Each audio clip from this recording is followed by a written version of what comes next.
Magandang umaga po sa inyong lahat. Linggo na naman pong muli. Tayo po ay narito upang mag-arala ng salita ng Diyos.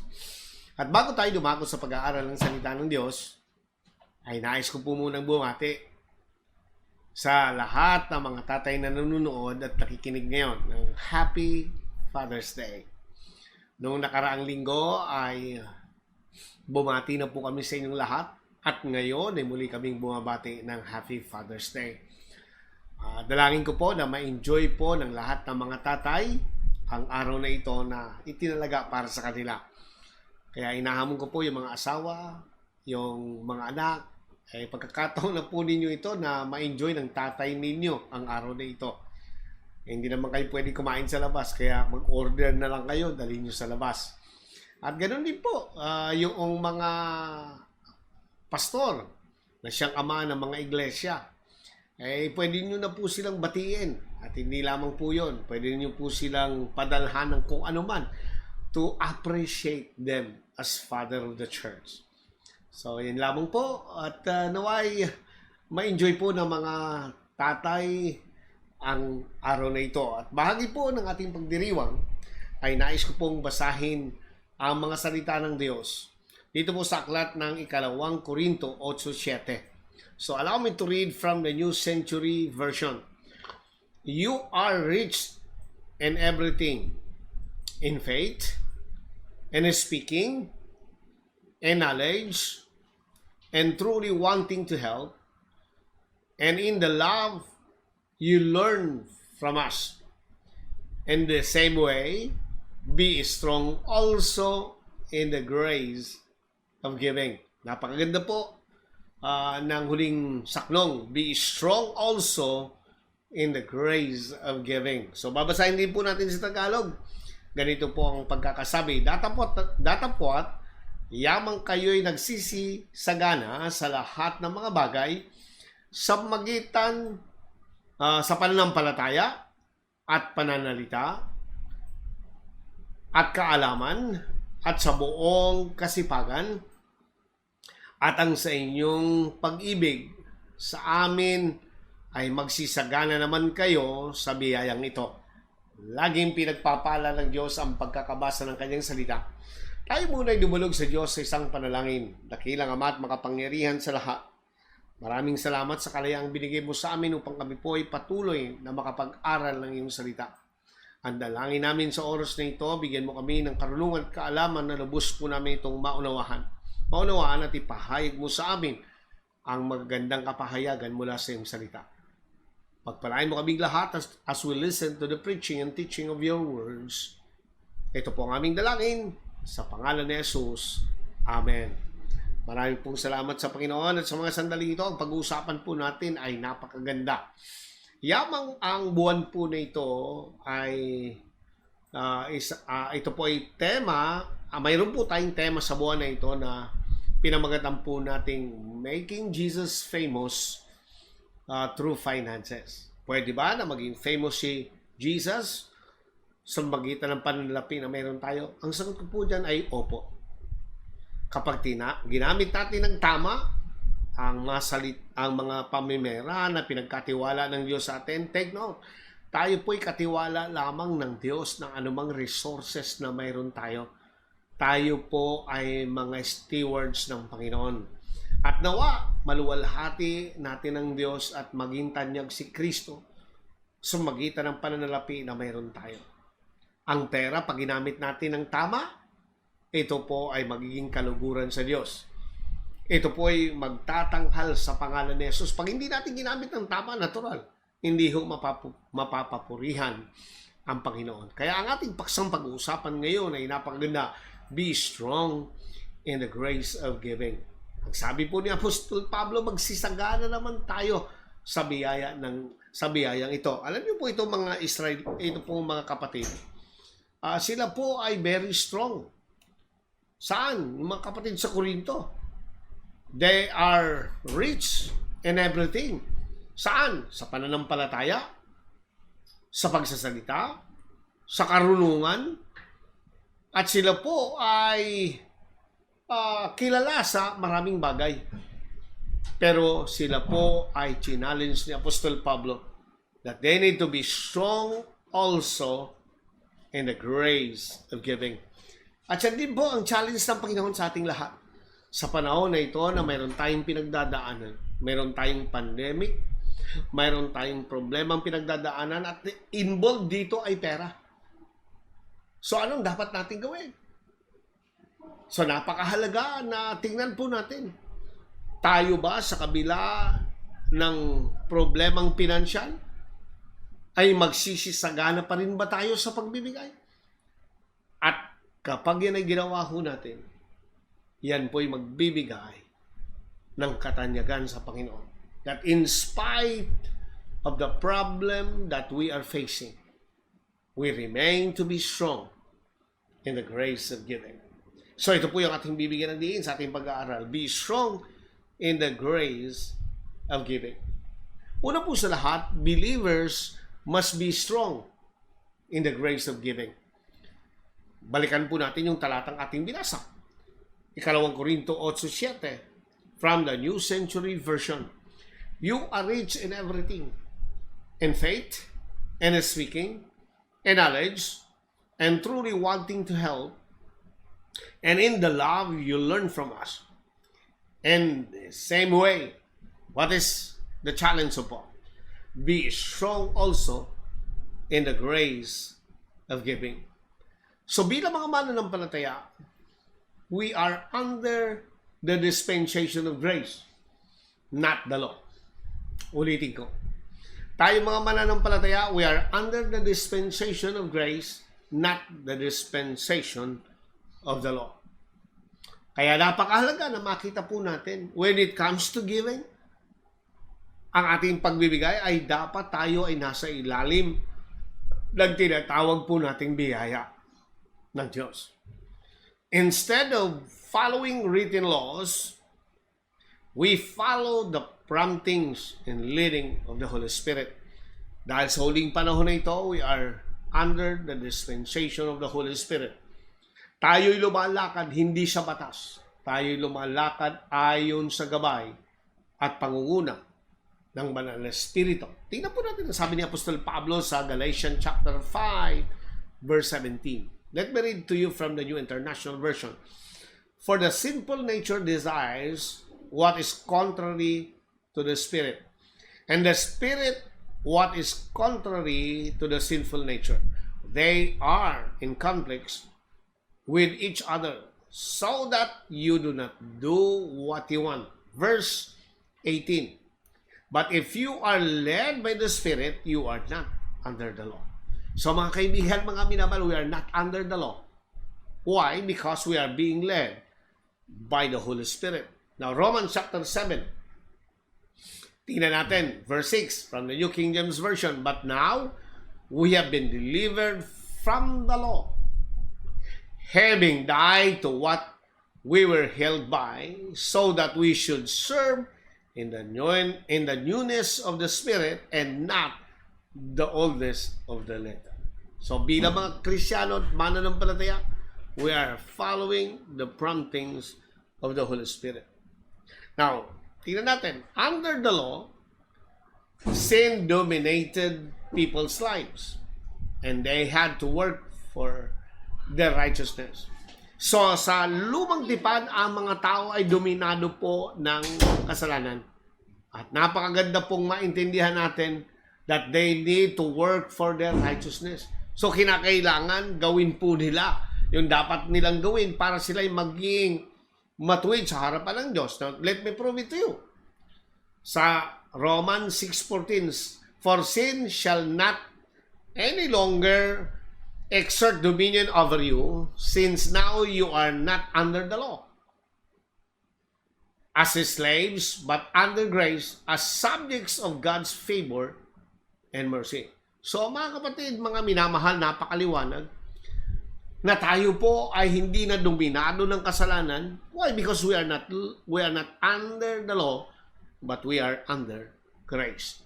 Now, under grace, we receive our righteousness through our faith in Jesus Christ. Now listen, in the Old Testament, you become righteous by your own doing, by your own performance.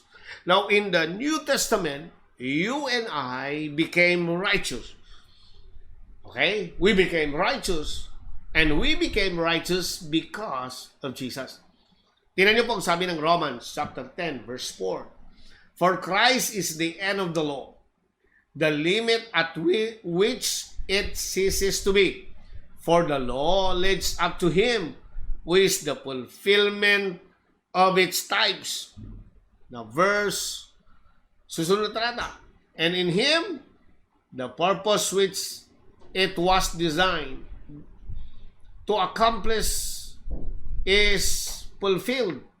That is, the purpose of the law is fulfilled in him as the means of righteousness, right relationship to God for everyone who trusts in and adhere to and relies on him.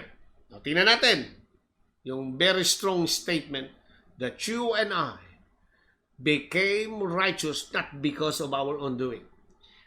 We became righteous because our righteousness was imparted and given by Jesus Christ to all of us. Now, let me prove it to you from 2 Corinthians 5:21. I'm reading from the NASB translation. He made him who knew no sin to be sin in our behalf, so that we might become the righteousness of God in him. So, napakaliwanag. Siya na walang kasalanan ay naging kasalanan para sa atin upang tayo ay maging katwiran ng Panginoon. Now, the law still has a purpose today. It is a schoolmaster for those who do not know God. Kasi baka isipin natin, ano na lang ang papel ng batas sa panahon natin ngayon?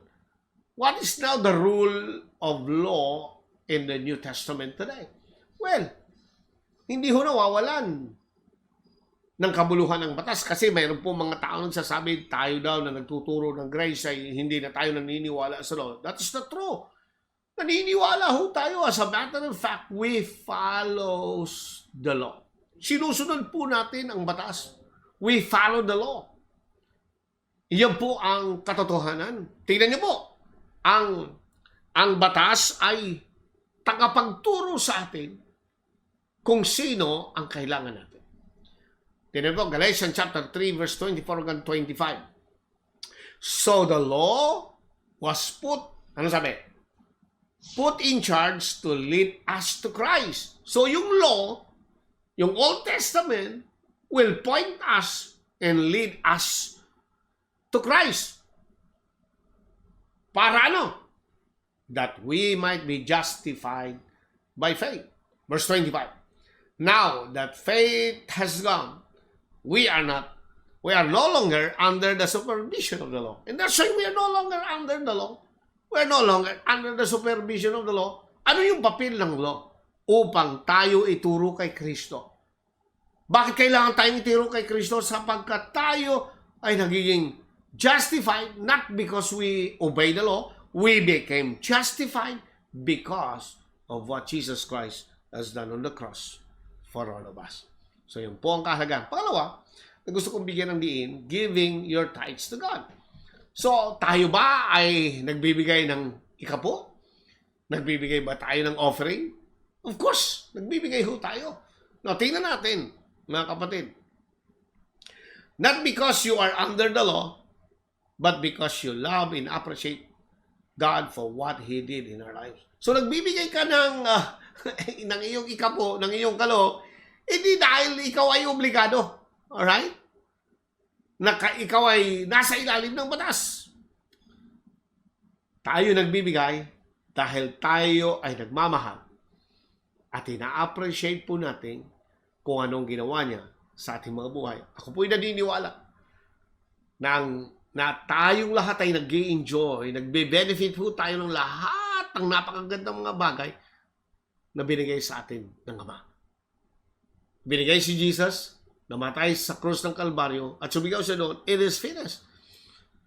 Tinapos niya ang mga dapat natin gawin. Tinapos siyang kaligtasan po natin. So tayong lahat ay siguradong may kaligtasan dahil sa tinapos na gawa ni Kristo. na tayong lahat ay may sigurado ng kasaganaan, kagalingan at marami pang bagay na kailangan natin sa buhay dahil sa tinapos na gawa ng Panginoong Hesukristo. After God helped Abraham win in battle, He willingly brought a tithe to Melchizedek, king of Salem and priest of the Most High God. Makita po natin yan sa Genesis chapter 14. Basahin nyo na lang sa bahay ninyo, verses 18 hanggang 23. And now in Hebrews chapter 7, verses 1 hanggang 3, ay babasahin ko po ang ganito. For this Melchizedek, king of Salem, priest of the Most High God, who met Abraham returning from the slaughter of the kings and blessed him. Verse 2, to whom also Abraham gave a tenth part of all, first being translated king of righteousness, and then also king of Salem, meaning king of peace. Sunod na talata, verse 3, without father, without mother, without genealogy, having neither beginning of days nor end of life, and but made like the Son of God, remains a priest continually. Now, Abraham knew by instinct to give a tenth to his spoils to God. Why? Because he knew it was impossible to win the battle without him. So si Abraham po ay nagbigay po siya ng kanyang spoils, ng kanyang tithes. You know the reason behind? Alam niya sa kanyang sarili, hindi siya magtatagumpay kung walang Diyos. Oo, hindi naman siya talaga mandirigma. Ang kalaban niya, mga bihasa na mga kaharian at mga hari at mga galing sa digmaan. Pero si Abraham ay nagtagumpay sa giyera. Anong reason? Kasama niya ang Diyos. And that's why he gave his tithes. Because he recognized that without God, hindi na kayang magtagumpay. At yun din po dahil ba tayo nagbibigay ng ating tithes and offering? Hindi tayo obligado, kundi tayo nagpapasalamat sa Diyos sa lahat ng bagay. Ituloy po natin. Abraham brought his tithe to the high priest because he appreciated what God had done for him. So ina-appreciate niya ang ginawa ng Diyos sa kanya, kaya nagbigay siya. Melchizedek blessed Abraham. Now listen, when he gave the tithes to Melchizedek, anong sabi? He was blessed by Melchizedek. Okay? The blessing is an empowerment or an enablement to prosper. So yung po palang totoo, kapag tayo nagbibigay ng tithes, binibigyan tayo ng Diyos ng empowerment, binibigyan tayo ni Lord ng enablement to prosper. Kaya lalo tayo pinagpapala ng Diyos when we give our tithes and offering. Now, Abraham's descendants were also blessed because they give tithes. Yung mga descendants ni Abraham. Now, let me give you an example. Now, yung mga descendants niya, ang pinagpala. Ganun din po, mga kapatid. Hindi lamang ikaw ang pagpapalain. Kundi yung mga descendants mo, yung mga anak mo, yung mga apo mo, mga kaapu-apuhan mo, kasama yun ang pagpapalain ng Panginoon. Our descendants benefit from the blessing of our tithing. So under the law, there was a commandment to tithe. Now listen, under the law, there was a commandment to tithe. Ginoong batas yan eh. But I would like to tell you that 430 before the law ay meron ng tithing, ginagawa ni Abraham. At dito ho sa batas, ni-reinforce, pinagtibay. They were commanded already, okay, to give their tithes. Now, gusto kong tingnan po natin isa ho sa kanyang one of Jacob, one of his descendant. Yung kanyang apo na ito, si Jacob, the son of Isaac, at maging grandson of Abraham also under the Abrahamic covenant, sila pong lahat ay gumagawa ng pagbigay ng tithes.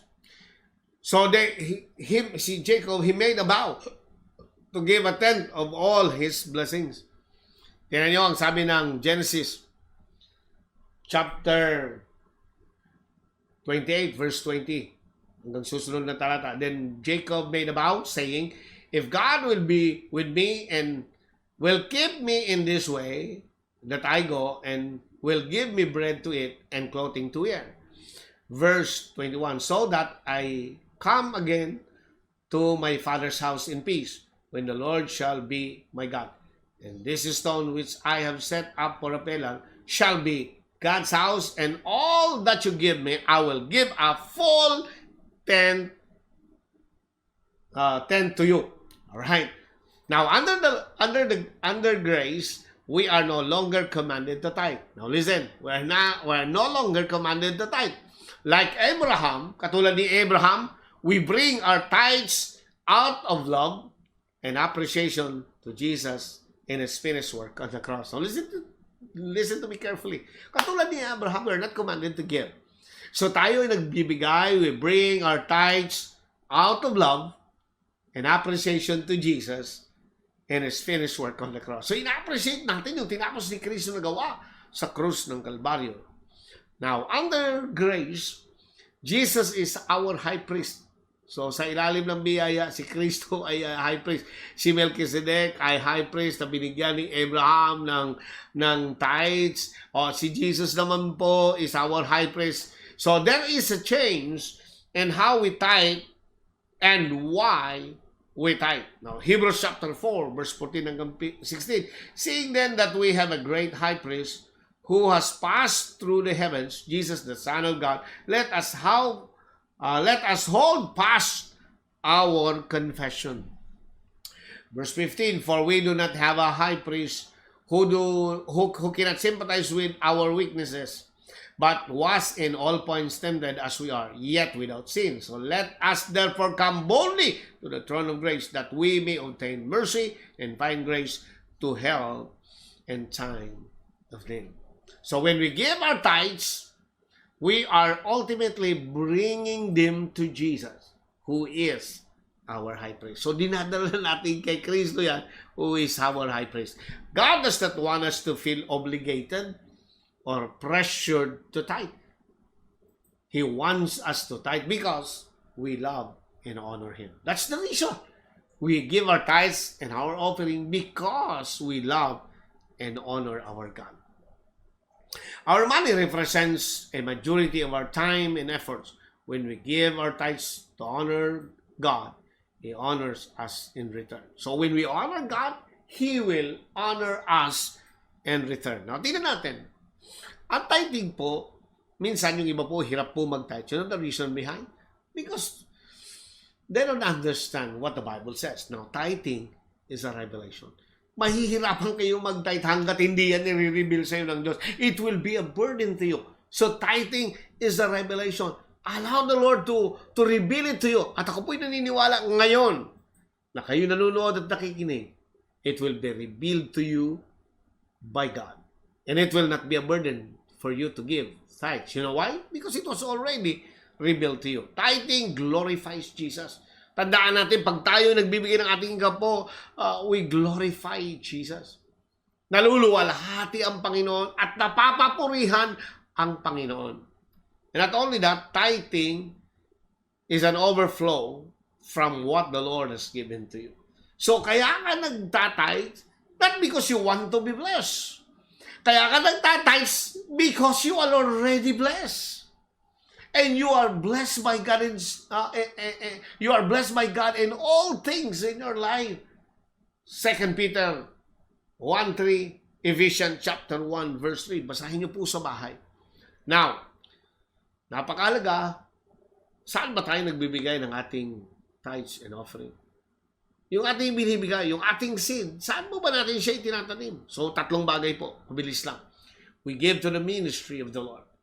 So tayo ay dapat nagbibigay sa ministry ng Panginoon. 2 Corinthians chapter 9 verse 2, for I know your eagerness to help, and I have been boasting about it to the Macedonians, telling them that since last year you in Achaia were ready to give, and your enthusiasm has steered most of them to action. So they give to the ministry. Pangalawa, we give to the ministers of the Lord. So ito po yung binhi na pagtataniman natin. Yung mga ministry na binigay ng Diyos sa atin sa church. Pangalawa, doon sa mga ministers, sa mga lingkod ng Panginoon. Ilan po sa atin ang nagkiklaim ng Philippians chapter 4:19 that God will supply all our needs. But we are not in partnership with the ministers of God.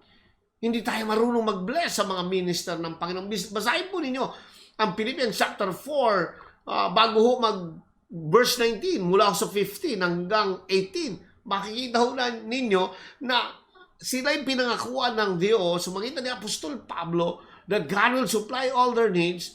Bakit? Kasi sila po was in partnership with the servants of God. O, tingnan niyo po, Galatians chapter 6 verse 6. Nagawa na ba natin to? Kung hindi pa nagagawa, gawin po natin. Share every good thing you have with anyone who teaches you what God has said. O, ibahagi daw po natin yung mga tinatangkilik natin, bahaginan daw po natin yung mga nagtuturo ng salita ng Diyos.